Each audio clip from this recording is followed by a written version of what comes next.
અમારા નસવાડીના એક કાકા ધારાસભ્ય છે, સિનિયર ધારાસભ્ય નસવાડીમાં આજે અમારો પ્રોગ્રામ હતો. કાકાએ અમારા સરપંચોને ડરાવ્યા અને અમારા પ્રોગ્રામમાંથી એમણે પ્રોગ્રામ રાખી દીધા. ત્યારે કાકાને કહેવા માંગુ છું, આજે ચૈતર વસાવાને નર્મદામાંથી તળી પાર કરી દીધા છે, ત્યાં જવા નથી દેતા. આજે દરિયાપાડામાં પ્રવેશબંધી છે. તમે નસવાડીમાંથી અમને કહેશો કે અહીંયાથી નીકળી જાઓ, પણ અમે આ ચૈતર વસાવા અમારી ટીમ અમારા લોકોના દિલોમાં રહે છે અને લોકોના દિલોમાંથી તમારી ભાજપની સરકાર અમને ક્યારેય કાઢી નથી શકવાની, ક્યારેય કાઢી નથી શકવાની. એનો પણ જવાબ આવનારા દિવસોમાં આપીશું.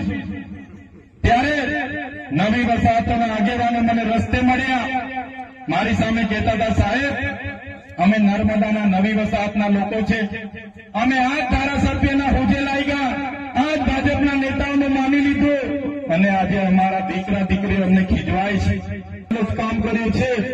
ત્યારે સાથીઓ, આવનારા દિવસોમાં તાલુકા અને જિલ્લા પંચાયતની ચૂંટણીઓ આવવાની છે.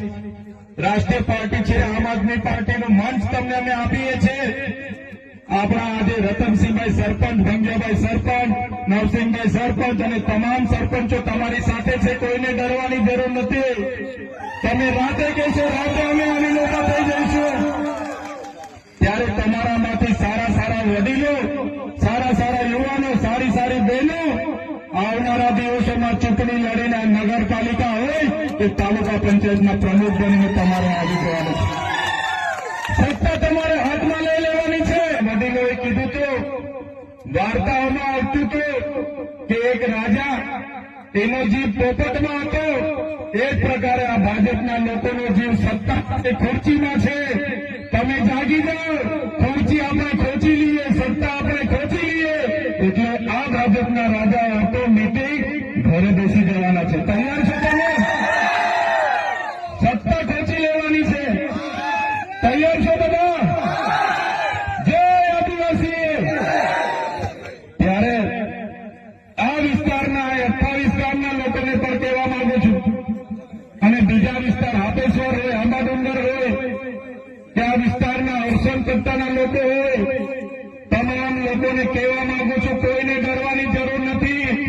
કોઈ પણ બહારનો વ્યક્તિ, ભાજપનો વ્યક્તિ તમને ડરાવે તો ખાલી આદિવાસી તરીકે એકવાર કિચ્ચેરી પાડીને અબોધો કરી દેજો, આખું ગામ ભેગું થઈ જશે, એ લોકોને આપણે જનતા કરી દઈશું. અબોધો આવે છે ને બધાને?